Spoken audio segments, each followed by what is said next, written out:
Waalaikumsalam warahmatullahi wabarakatuh. Terima kasih Bapak Ibu atas kehadirannya. Hari ini saya akan mensosialisasikan mengenai budaya positif. Ya, jadi itu berlatar belakangkan dari murid kita yang selalu mengikuti peraturan yang itu karena hanya takut, ya, takut dihukum, takut ada sanksi dan hukuman, maka murid kita itu terkesan patuh. Padahal sebenarnya mereka memberontak. Lanjut. Jadi harapkan sekolah kita itu akan tumbuh budaya positif yang menganut nilai-nilai kebijakan yang universal. Selanjutnya, disiplin positif itu akan menjadi intrinsik motivasi murid dalam melaksanakan semua peraturan ataupun kebijakan yang kita sepakati bersama, serta murid-murid menjadi pribadi yang kritis dan juga bertanggung jawab positif. Jadi sebelumnya, kalau kita mengajar di kelas Bapak Ibu sekalian atau di sekolah kita ini, kita itu merasa kalau anak-anak itu sudah patuh mengikuti peraturan dan sebagainya, itu kita anggap sudah berhasil. Ya, padahal kita tidak tahu, mungkin mereka tertekan atau terpaksa mengikuti peraturan. Jadi nanti setelah kita membahas tentang disiplin positif, Bapak Ibu sekalian itu akan memahami bagaimana disiplin positif yang sebenarnya. Jadi kalau selama ini kita merasa sudah mampu mengontrol murid, lalu merasa kadang-kadang kita membuat murid itu merasa bersalah dan dia tidak mengulangi lagi perbuatan yang tidak tepat. Lalu kita karena merasa sebagai orang dewasa itu memiliki hak untuk memaksa, kita anggap itu kalau di kelas siswa tenang, tertib, kita anggap kita sudah berhasil dalam melakukan pembelajaran. Tapi sebenarnya kita tidak tahu bagaimana murid itu, apakah dia nyaman atau tidak dalam mengikuti pembelajaran. Nah, selama ini makna disiplin itu menjadi suatu, bagi seseorang itu dianggap suatu yang ketidaknyamanan. Jadi sebenarnya tidak seperti itu. Nah, tujuan kita itu seharusnya sekarang itu mulailah mengacu dengan kebijakan yang universal, di mana kebijakan universal itu sering kita sebut dengan profil pelajar Pancasila. Sebagaimana yang sudah kita laksanakan di sekolah, ada P5, jadi rata-rata kita sudah mengetahui apa saja isi dari profil pelajar Pancasila. Yang pertama itu adalah beriman dan bertakwa kepada Tuhan Yang Maha Esa, serta berakhlak mulia. Itu harapan kita bagi anak-anak kita semua. Lalu anak-anak memiliki kemandirian, bernalar kritis, serta berkebinekaan global, dan bergotong royong serta kreatif. Nah, itulah profil pelajar Pancasila yang sama-sama kita sudah mengetahui semua. Nah, jadi kita harapkan ya ke depan sikap murid itu dia memiliki nilai yang toleransi, rasa hormat, lalu integritas yang tinggi, tanggung jawab mereka terhadap tugas-tugas yang diberikan, dan kemandirian mereka untuk belajar sepanjang hayat. Jadi tidak lagi belajar di bawah paksaan, lalu antusias mereka, semangat belajar, empati, peduli pada sesama, dan juga keingintahuan yang tinggi. Nah, sifat-sifat seperti itulah yang kita harapkan tumbuh dari murid-murid kita sekalian setelah nanti kita menerapkan disiplin positif. Jadi bagaimana disiplin positif itu diterapkan? Yang pertama, kita itu harus di setiap kelas itu harus dibuat keyakinan kelas. Keyakinan kelas itu atas kesepakatan bersama. Jadi kalau selama ini peraturan itu searah, kita yang menentukan peraturan, sekolah yang menentukan peraturan, tetapi nanti setelah kita menerapkan disiplin positif ini, itu ada kesepakatan antara guru dengan murid, khususnya di kelas. Jadi di kelas itu di dibuat kesepakatan bersama, ya siswa ditanya, para murid ditanya dalam bentuk kertas-kertas kecil apa yang akan kita sepakati sebelum melakukan pembelajaran, lalu dikumpulkan melalui tempel-tempel di papan tulis. Selanjutnya nanti akan dipilih secara bersama, disepakati poin-poin apa saja yang disepakati, misalnya menjaga kebersihan, tidak boleh jorok. Kata tidak itu kata-kata negatif tidak boleh dalam menyusun kesepakatan kelas. Jadi hindari kata-kata negatif. Jadi misalnya seperti menjaga kebersihan, rajin belajar, semangat belajar dan sebagainya. Itu hasil kesepakatan dengan guru, wali kelas khususnya, dan juga siswa. Setelah dibentuk kesepakatan kelas, jika nanti berlanjut kita mau buat disiplin positif di sekolah, maka itu juga harus ada dilibatkan siswa, bisa diwakili oleh OSIS, lalu nanti kita libatkan juga wali murid, diwakili oleh komite, dan juga dirumuskan bersama tentang kesepakatan sekolah atau peraturan disiplin sekolah yang disepakati bersama. Jadi kalau sudah ada kesepakatan peraturan disiplin sekolah yang sudah disepakati bersama, itu nanti akan muncul rasa tanggung jawab harus melaksanakan keputusan itu, karena keputusan itu berdasarkan kesepakatan bersama.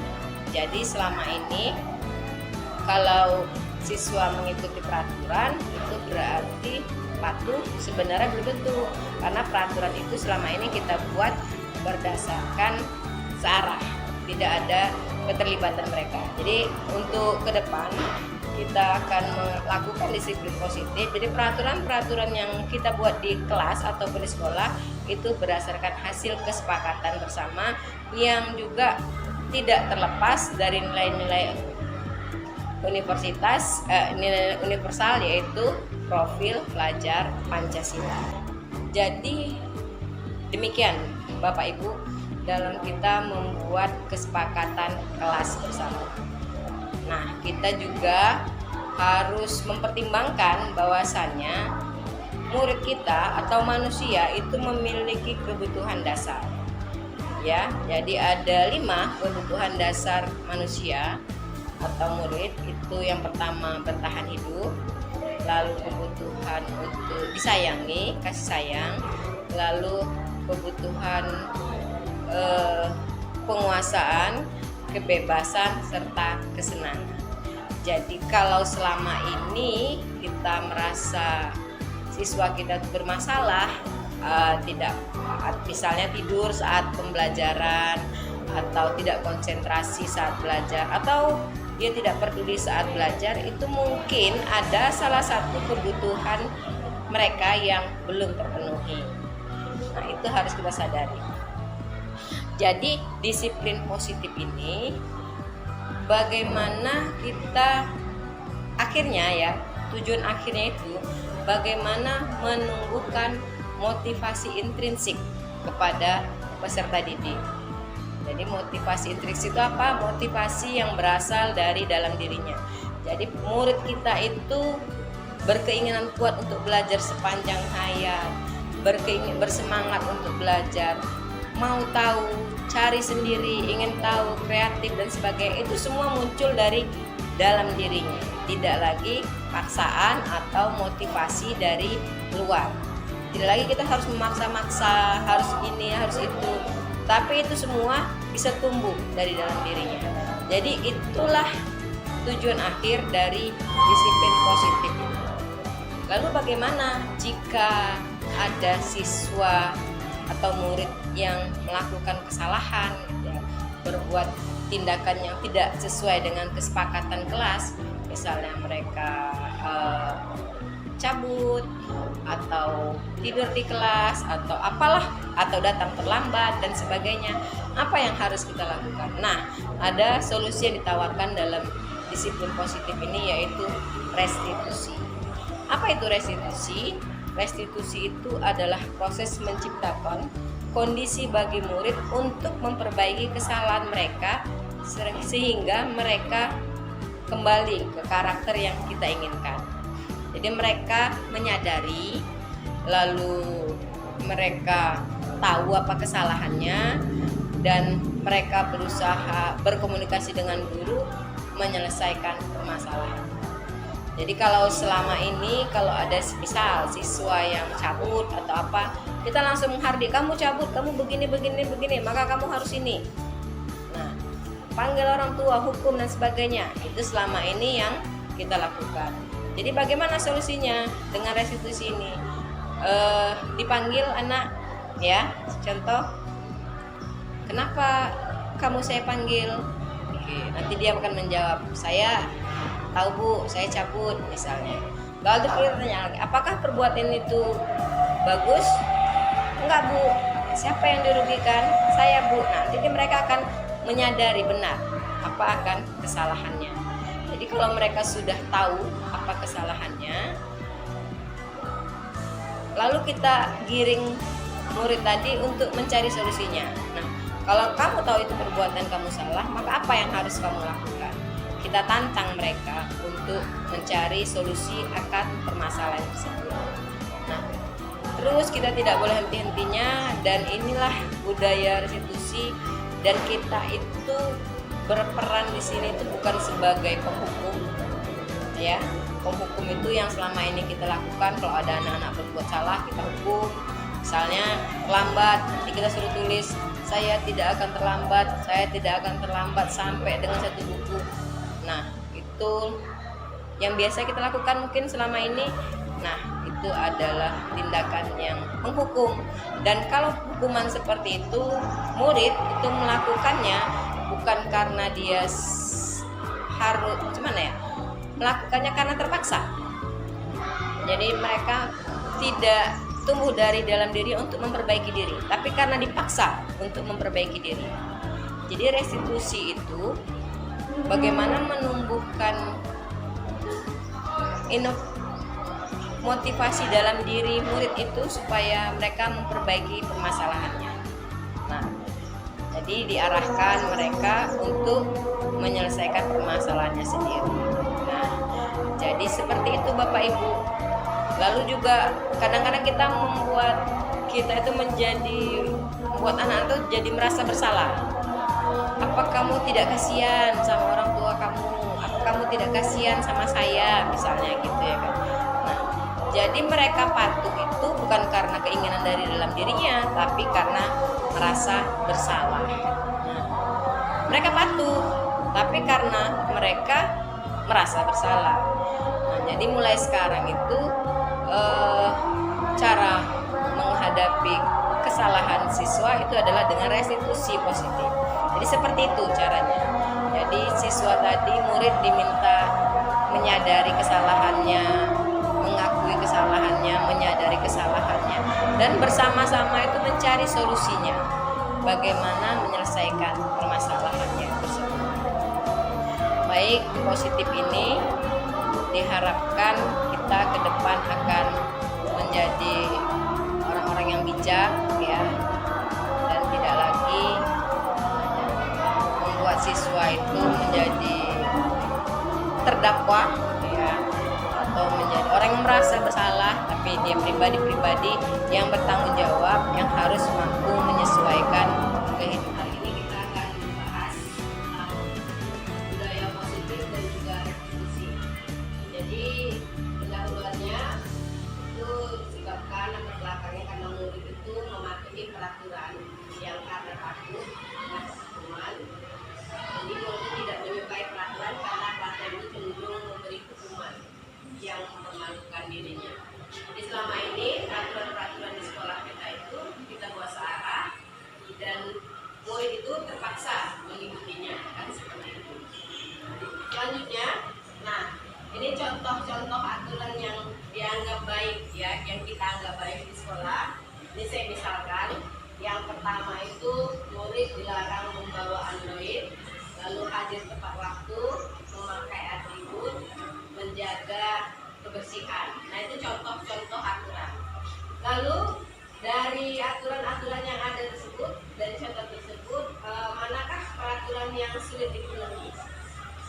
Kalau Bapak hadir tepat waktu. Ya, itu sulit dipenuhi. Kalau Ibu Muna membawa Android susah ya Bu ya, dilema. Jadi ada guru yang membolehkan bawa Android, sedangkan ada guru yang sama sekali tidak membolehkan, dan anak sendiri juga sangat ingin membawa Android. Jadi itu tantangan bagi kita. Lalu yang kedua, siapakah yang menetapkan peraturan? Kalau selama ini di sekolah yang menetapkan peraturan kita siapa Bapak Ibu? Masih dari sekolah ya Pak. Jadi masih sekolah yang menetapkan peraturan. Jadi kita yang menetapkan peraturan. Selanjutnya, bagaimana kita menegakkan peraturan ini? Dengan sanksi, dengan hukuman. Kita biasa seperti itu ya. Ya Pak ya, pakai sanksi, pakai hukuman. Kita anggap sudah berhasil. Ya, berhasil menertibkan murid kita agar mengikuti peraturan. Next. Apa tujuan dari peraturan tersebut? Jadi coba kita bayangkan jika murid itu mampu melaksanakan peraturan tersebut dengan kesadaran diri tanpa paksaan. Bagaimana kalau seperti itu Bapak Ibu? Udah aman ya. Jadi kalau sudah murid itu sadar semuanya atas kemauan dirinya mengikuti peraturan, itu pasti sangat kita idamkan. Nah, lanjut. Nah, ini cara kondisi sekolah, itu nilai-nilai yang kita sepakati bersama, yaitu profil belajar Pancasila. Jadi semua aturan-aturan itu harus berlandaskan dengan nilai. Baik Bapak Ibu, selanjutnya kita akan membuat atau bagaimana caranya menyusun atau menentukan keyakinan sekolah.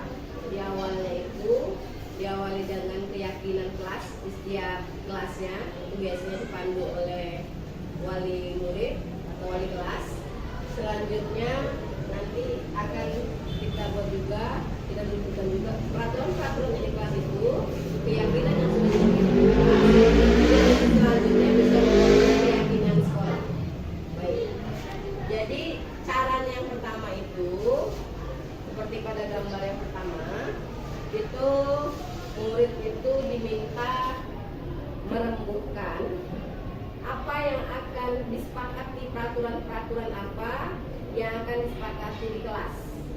Jadi mereka berembuk dulu, berdiskusi apa yang akan dibuat di sekolah. Misalnya hadir tepat waktu, misalnya tidak keluar kelas saat belajar dan sebagainya, itu mereka diskusi dulu. Lalu nanti kita bisa bagikan kertas post-it seperti ini berwarna-warna. Lalu mereka diminta menulis, setiap siswa itu diminta membuat satu peraturan yang mereka inginkan di kelas. Selanjutnya nanti setiap siswa itu akan menempelkan di dinding peraturan-peraturan yang dia kehendaki tadi. Lalu setelah ditempelkan nanti kita kelompokkan. Misalnya dikelompokkan, ada yang setuju tidak bawa Android, kelompok 1. Ada yang setuju tidak bawa ini, kelompok 2. Ada yang setuju hadir tepat waktu, kelompok 3. Jadi dari kartu-kartu yang sudah terkumpul dari seluruh murid tadi, itu dikelompokkan dan dijadikanlah peraturan-peraturan kelas atau yang disebut dengan keyakinan kelas. Jadi keyakinan kelas atau peraturan kelas itu dibuat secara bersama-sama, kesepakatan antara keseluruh murid yang ada di kelas tersebut. Ini biasanya nanti dilaksanakan oleh wali murid. Wali kelas yang biasanya akan dilaksanakan oleh wali kelas. Lalu peraturan-peraturan itu tidak boleh menggunakan bahasa negatif. Misalnya dilarang membawa handphone, dilarang tidak boleh, itu nggak boleh dalam keyakinan kelas. Misalnya tidak boleh terlambat, jadi kita ganti redaksinya. Setelah nanti sudah bahasa murid itu kan biasanya sederhana, nanti akan kita ganti redaksinya. Misalnya seperti tidak boleh datang terlambat, kita ganti dengan hadir tepat waktu. Tidak boleh membuang sampah sembarangan, kita ganti buanglah sampah pada tempatnya. Jadi peraturan keyakinan kelas itu dengan bahasa-bahasa yang positif semuanya. Dan setelah disepakati, maka untuk punishment ataupun hukumannya itu juga disepakati. Jadi murid yang membuat peraturan sendiri. Apa hukuman untuk dia? Konsekuensinya apa? Jika dia tidak mematuhi peraturan itu, apa konsekuensinya? Nah, jadi murid sendirilah yang menentukan hukumannya atau konsekuensinya murid sendiri. Jadi seperti itu. Nah, itu dia keyakinan kelas. Jadi di dalam kelas keyakinan itu sudah tercipta, setiap kelas sudah punya keyakinan. Diharapkan nanti dari keyakinan-keyakinan kelas tadi atau peraturan-peraturan yang ada di kelas itu nanti bisa digabungkan menjadi peraturan sekolah atau keyakinan sekolah yang disepakati bersama. Jadi karena awalnya dari murid, atas kesepakatan murid, maka haruslah murid itu melaksanakannya dengan senang hati, dengan gembira, dengan kesadaran dari dalam dirinya, atau tumbuhlah motivasi intrinsik dalam dirinya untuk melaksanakan keyakinan-keyakinan yang telah ditetapkan mereka sendiri. Nah, itu nanti bisa menciptakan budaya positif. Selanjutnya, nah, ini selalu saja banyak terjadi masalah, ya. Banyak terjadi masalah di sekolah kita ataupun khususnya di kelas kita. Biasanya masalah-masalah yang terjadi itu karena ada kebutuhan murid yang tidak terpenuhi. Apa itu kebutuhannya? Menurut William Glasser, kebutuhan manusia itu dibagi 5. 1, kesenangan. Kesenangan ini kebutuhan untuk merasa senang, nyaman, disayangi. Lalu ada cinta dan kasih sayang. Nah, ini penting sekali karena kita dapati rata-rata itu murid yang bermasalah itu karena kurangnya kasih sayang. Misalnya ada bapaknya nikah lagi, ibunya nikah lagi, jadi dia bingung cari kasih sayang kemana. Nah, dan itu pasti sampai ke sekolah jadi masalah. Itu karena kurangnya kasih sayang. Selanjutnya kebebasan. Nah, kebebasan ini kebebasan menentukan pilihan. Mereka bisa mandiri, mereka bisa otonomi, penguasaan diri secara penuh dalam dirinya, itu kebebasan. Dan terakhir penguasaan. Nah, ini juga mungkin terkadang kita bermasalah tentang pengakuan diri. Kita tidak mengakui kemampuan murid kita. Ada murid yang bisa melukis tapi kita abaikan, ada murid yang sukanya menyanyi, kita abaikan. Nah, itu kita tidak akui, dan itu berarti masalahnya kebutuhan tentang pengakuan itu dia tidak terpenuhi. Dan terakhir kebutuhan untuk bertahan hidup, jadi makan, minum. Ini juga jadi masalah nih di sekolah kita nih. Sering sekali ada murid yang pingsan saat upacara, ditanya tidak sarapan, ternyata kebutuhan akan makannya tidak terpenuhi. Bertahan hidupnya itu ada yang tidak terpenuhi. Nah, itu masalah-masalah ini timbul, masalah murid itu timbul biasanya pasti itu disebabkan karena ada dari satu kebutuhan ini yang tidak terpenuhi, atau bisa 2 atau 3. Jadi ada kebutuhan murid itu yang tidak terpenuhi. Jadi selama ini kita bingung mencari penyebab, ya apa sih sebabnya anak-anak bermasalah. Ternyata cukup sederhana, ternyata ada kebutuhan manusiawinya yang tidak terpenuhi. Kalau dalam bahasa IPS itu ada primer, sekunder, dan tersier. Itu kalau kebutuhan menurut intensitasnya. Tapi kalau dalam pendidikan, kebutuhan ini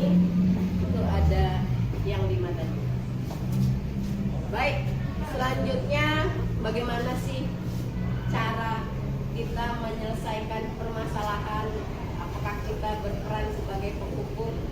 Boleh Bu, silakan bergabung. Ataukah sebagai penghukum atau sebagai pembuat rasa bersalah? Tidak tepat, tapi tepatnya itu kita itu berperan sebagai manajer. Manajer dengan tindakan restitusi, namanya kan disiplin positif. Tadi kita sudah bahas disiplin positif. Lalu restitusi itu adalah proses memperbaiki kesalahan,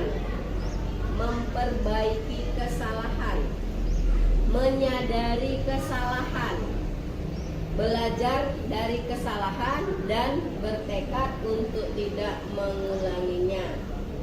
Dan sehingga murid tadi mampu mengontrol dirinya.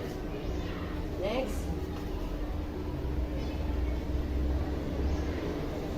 Ke atas lagi. Udah. Baik. Nah, ini yang dinamakan segitiga restitusi. Ada tahapannya. Yang pertama itu menstabilkan identitas. Menstabilkan identitas ini sederhananya, tapi ciri-ciri dari restitusi ini yang pertama itu Bapak Ibu tidak menggunakan bahasa yang kasar, tapi menggunakan bahasa yang santun, lembut, dengan kasih sayang. Itu harus. Yang pertama itu menstabilkan identitas, bertujuan mengubah identitas anak yang gagal karena melakukan kesalahan menjadi orang yang sukses. Nah, ini kan susah nih. Selanjutnya merasa bersedih dan emosional hingga mampu menggunakan fungsi yang rasionalnya. Nah, contohnya kayak mana? Bagaimana contohnya? Seperti ini. Jadi kita memanggil restitusi ini biasanya dilakukan di tempat yang aman dan hanya berdua misalnya. Nah, jadi tidak mesti guru BP yang melakukan restitusi, tiap guru wali kelas juga bisa untuk menyelesaikan permasalahan murid. Contoh yang paling sederhana, saya misalkan mencontek. Mencontek itu kesalahan yang dilakukan murid sederhana, tapi kan itu tidak sesuai dengan keyakinan yang telah disepakati di kelasnya. Jadi apa itu permasalahan? Bagaimana cara mengatasinya? Yang pertama itu distabilkanlah identitasnya. Jadi kita panggil siswa, bukan kita yang kasih tahu hukumannya, tapi biarkan mereka menyadari kesalahannya. Kamu tahu nggak kenapa saya panggil? Lalu murid tadi menjawab, dia begini. Diakuilah kesalahannya bahwasannya dia mencontek saat ujian. Selanjutnya kita bisa berkata seperti ini, mungkin ya, atau bisa dengan alternatif yang lain. Artinya berbuat salah itu tidak apa-apa, supaya dia nyaman dulu berkomunikasi dengan kita. Selanjutnya saya mungkin bisa, ini juga bisa, ataupun kalau tidak nggak masalah. Banyak orang yang mencontek, atau saya juga dulu pernah gitu mencontek misalnya. Lalu kita lagi, saya di sini ingin mencari solusi, bukan saya ingin menyalahkan kamu. Jadi kita di situ berperan sebagai coach sama anak-anak kita itu untuk menstabilkan identitasnya. Jadi di tahap ini kita itu membuat anak-anak tadi paham bahwasannya dia itu melakukan kesalahan, menyadari, dan kesalahan itu wajar dia lakukan. Tahap ini supaya dia nyaman berkomunikasi dengan kita. Selanjutnya tahapan kedua dari segitiga restitusi itu adalah validasi tindakan yang salah. Prosesnya itu kebutuhan apa yang sedang berusaha dipenuhi murid. Jadi kalau setiap murid tadi melakukan tindakan itu pasti disebabkan karena ada kebutuhan yang tidak terpenuhi. Dari percakapan tadi, guru menyadari dan murid tadi itu juga menyadari apa yang dia inginkan, apa yang dia mau, seperti itu. Jadi kalau mencontek tadi mungkin dia ingin nilainya tinggi, ingin dihargai, ingin dihormati, sehingga dia melakukan segala macam cara. Lalu bukan berarti penguatan tindakan salah itu pantas dilakukan, bukan berarti perbuatan yang salah itu pantas dilakukan. Nah, dengan tindakan kamu boleh mempertahankan sikap itu, tapi kamu harus bersikap yang benar. Jadi mulailah kita arahkan bahwasannya perbuatan dia itu tidak benar, itu dari kesadaran dirinya. Dan yang terakhir dari proses segitiga restitusi ini adalah menanyakan keyakinan. Proses di mana murid menghubungkan dirinya dengan nilai-nilai yang dia percaya. Apa nilai yang kita percaya dan apa keyakinan kelas kita. Jadi disadarkan. Ini nilai contohnya. Jadi kenapa kalau sudah diakui kesalahannya, sudah sadar tentang kesalahannya, sudah tahu dia apa yang dia inginkan, baru kita bisa bertanya, jadi sebaiknya kamu harus melakukan apa? Sebaiknya kamu harus melakukan apa? Jadi nanti dia sadar, oh kalau saya mau bisa nilai yang bagus, kalau saya mau diakui, jadi mungkin saya itu harus belajar. Jadi kata-kata seperti itu, hal-hal baru seperti itu harus tumbuh dari diri siswa sendiri. Inilah contoh penerapan segitiga restitusi. Sampai di sini ada pertanyaan, Bapak Ibu?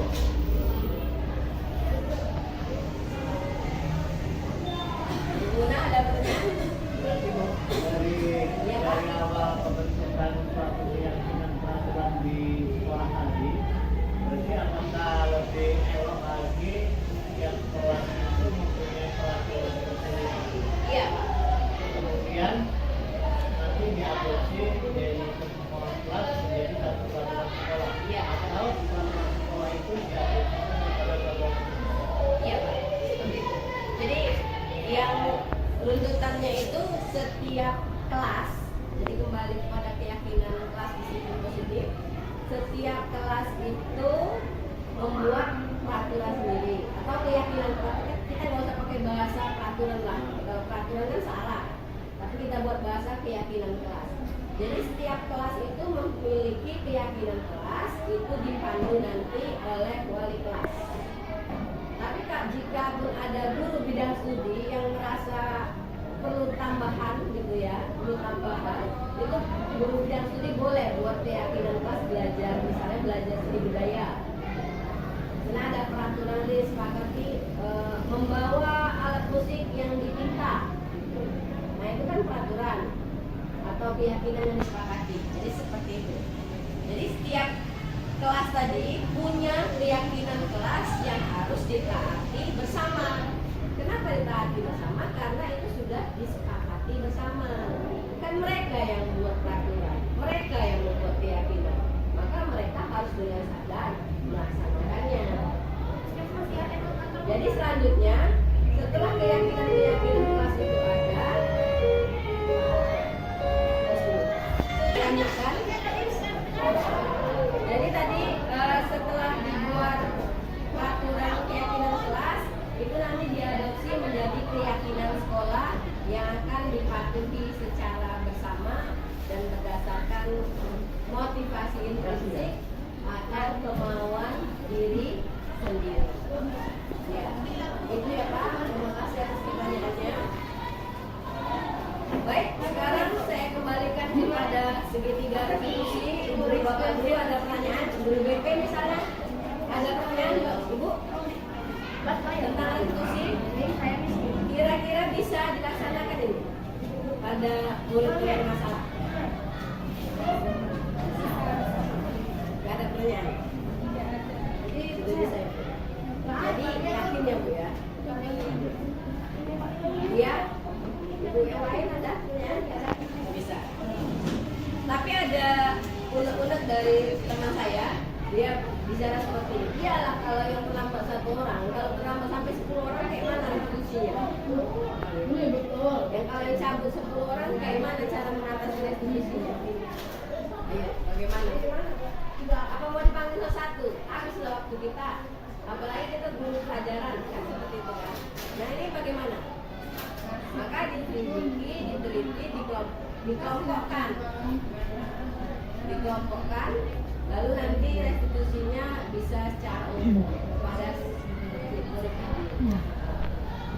Kan kalau terlambat itu kan macam-macam kasusnya. Ada yang dia terlambat karena nggak sengaja, misalnya banyak kempes, apes, dia kena apes. Ada yang terlambat karena memang biasa terlambat. Nah ada yang macam-macam kan. Ada yang terlambat karena matias.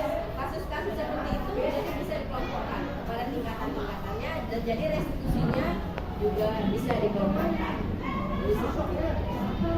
Baik, kita lanjutkan. Selanjutnya, oke, selesai.